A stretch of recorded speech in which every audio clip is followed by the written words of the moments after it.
Hi అండి. నమస్తే friends, అందరూ బాగున్నారు కదా? మీ సుస్వరవాణిలో బాగుందండి. మన ముఖానికి వివిధ ఆయిల్స్తో, క్రీములతో మసాజ్ చేయడమే కాకుండా ముఖానికి ఎక్సర్సైజ్ అవసరం అంటున్నారు వైద్యులు. దానికోసం ఒక సులభమైన పద్ధతిని కూడా ఇస్తున్నారండి. అవేమిటంటారా?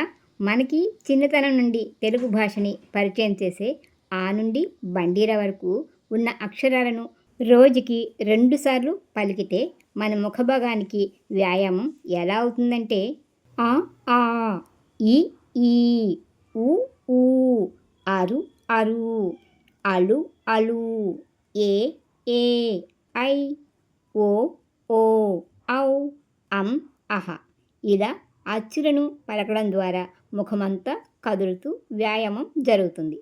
తర్వాత క ఖ గ ఘ ఎඤ ఈ అక్షరాలు పలకడం ద్వారా కంఠ భాగానికి ఎక్సర్సైజ్ అవుతుంది.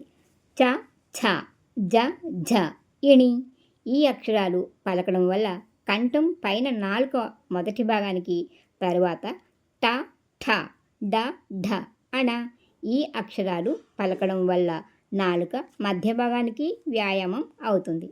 ట ఠ ద ధ న ఈ అక్షరాలు పలకడం వల్ల నాలుక కొస భాగానికి ఎక్సర్సైజ్ అవుతుందని.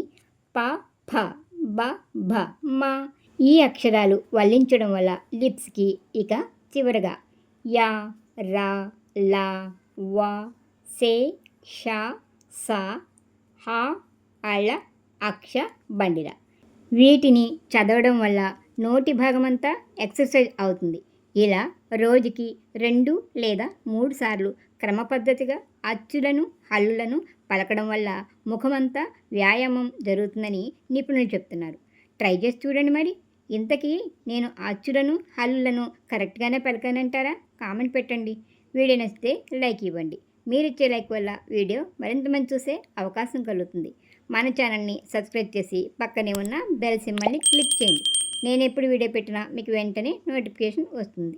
వీడియోని మీ ఫ్రెండ్స్ అండ్ ఫ్యామిలీ మెంబర్స్కి షేర్ చేసి సుస్వరవాణిలు అనే ఛానల్ ఉందని చిన్న మాటని స్ప్రెడ్ చేసి నన్ను ప్రోత్సహిస్తారు కదా. మరొక వీడియోతో మళ్ళీ కలుద్దాం. అంతవరకు సెలవు మరి. నమస్తే.